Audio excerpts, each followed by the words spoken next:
Welcome back to Medusa Kitchen. Today we're making Phyllo-wrapped Feta, and we're putting an olive tapenade in it, which is an olive dip that I used to make at the New French Cafe. So I've got one in the oven, and we're going to show you how to build it. If you're working with phyllo and you're going to be back and forth with it, and then you're going to have like 2 or 3 other things going, instead of covering it with a damp towel, put dry towels down first and then put a damp towel over that. That way it doesn't air dry out, plus it doesn't get soggy from the wet towel. And you can just fold it off like this. So we're going to do 3 layers.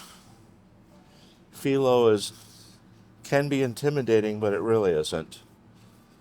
You can use it for more than just spanakopita and baklava.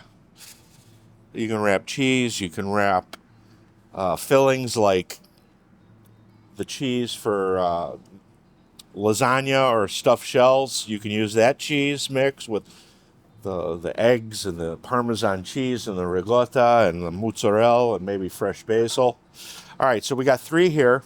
This is normally what we would use if we were making individual spanacopitas. Now this tapenade, this olive tapenade, I'm going to show you how to make it, but to get these started I have to have it already made. The recipe I have is for 1 quart of olive tapenade, as you can see. On the second one, just a little variation. I got some of those roasted red peppers I did last week for the red saga. We're going to put some on this one too as well. Now we get our phyllo covered. Keep that from getting dry. I'm not going to be using it, but until I put it away, I don't want it to dry out on me. So yeah, the dry towels first, wet towels on top. We bring the sides in. We make sure that gets folded there, and then we have a little bit of egg wash that helps us seal this up. And then we flip it over. That's why we put that olive tapenade on the bottom first. We brush that with a little egg, and we top it with sesame seeds. The one with the red pepper, same deal. You can use, like I said, you can use the ricotta filling for Italian dishes. You can use a different cheese if you'd like. You can use goat cheese. If you're a spanakopita fan, you could put, instead of the olive tapenade, you can use cooked spinach with some fresh dill and make yourself an individual spanakopita. You can even fill these up with a nice Greek meat filling that's cold. So then when you pan fry it and roast it, it's delicious. Okay, so now I've got some olive oil here. We're going to let that heat up a little bit.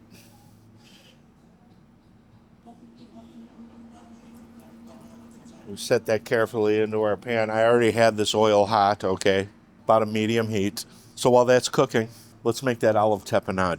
I've got 2 cups of good Greek Kalamata olives, pitted, half a cup of fresh breadcrumbs, okay? If you're gluten-free, use gluten-free bread, but use fresh bread. Don't use dry breadcrumbs. It adds, the breadcrumbs are there to pick up all the juices and oils, and the dry just don't work as well. Teaspoon of fresh ground black pepper. Got a 1/4 cup of fresh Italian parsley and fresh dill. 1 ounce of lemon juice. 5 anchovy fillets packed in olive oil. I got a 1/4 cup of capers. Tablespoon of chopped fresh garlic. A 1/4 cup of red peppers. This adds a little bit of sweetness and color to the tapenade. As you can see, the one that I made, you know, it's got those nice pieces of red in there. And when this gets really cold, it sets up nice in a scoop. It's such a nice option to use on a antipasta platter where you have salamis and cheeses and artichoke hearts. I've got some hard-boiled eggs. This would be good on half hard-boiled cooked eggs as an appetizer. It's great on croutons or good bread. I got a 1/4 cup of red onions. You could use shallots if you want. And 1 cup of olive oil. There's no salt in this recipe because the capers, the anchovies, and the olives have the salt already. We puree that, and I usually go no more than 10 or 12 seconds, maybe 15. But you don't want to turn this into a paste that's really smooth. You want it to have some texture. So all you basically want to do in the oil is pre-brown it. And then you pour the oil off, kind of like we did the saganaki, and you can bake it in the pan, or you can use one of the fancy cast iron skillet pans. The oil is hot enough to put the cheese in. I usually, if I have something like these lemons, I would squeeze a little just to see if it snaps. Or if I had some flour, or I could take a few sesame seeds, drop them in there, and if they start sizzling and float up. So I put something in the oil, and I usually can tell by the smoking of how well the oil is smoking. All right, we don't want to get this too brown. We'll put the red pepper one in. When you set these in, make sure you have the spatula so you're not splashing the oil at yourself, okay? It's nice to be safe in the kitchen. I'm going to grab a towel here. Is it better to do it in a pan, one side at a time, or should you do it in a pot where it's fully covered? You could do as many as you want, but you have to be Johnny on it. If you're doing this like for catering, yeah, you'd need 2 people working at it, and you're working with hot oil. It can be dangerous. But if you're doing this for a dinner party, I pre-did this one, and you can do this ahead of time. You can have 5 or 6 of these on a nice little sheet pan, kind of like the one I got here. You put a piece of paper down, and you line them up on here, and you keep it room temperature. And then when you're ready for your party, you bake it for 10 or 15 minutes, 400 degrees, and then it can be served. So these can be pre-made ahead of time. If you didn't brown it ahead of time, that would be fine too, but you're going to want them to kind of get room temperature. All right, so this is that red pepper one. Okay, this is the one I made before the taping. I'm just going to slide that off on here. You don't want to flame this because it'll burn the phyllo, and the lemon juice will make the phyllo soggy. Then you need a serrated knife, and I'm cutting this diagonally because I really want to let you see what this looks like inside. You can serve this with some red peppers, some fresh herbs, and I made some basil pesto oil. A couple weeks ago we did a pesto show, right?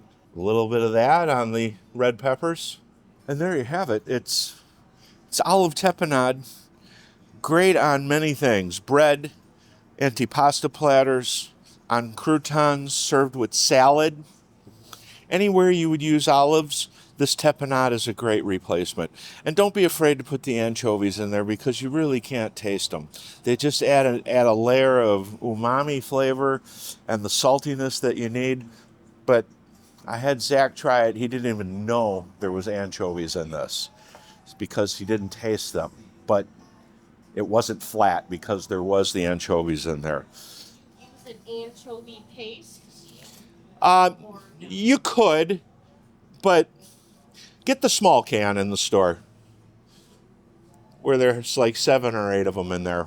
I'm going to sell it in the store because I just think it's a great condiment. On the phyllo, you need a steak knife that's serrated. You can put anything you want with the cheese.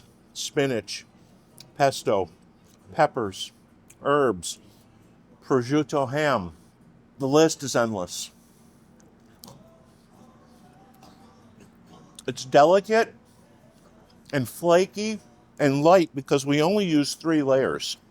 Really simple. You can prep it ahead of time, and it's great for dinner parties because it's different and it's delicious and it keeps the cheese warm.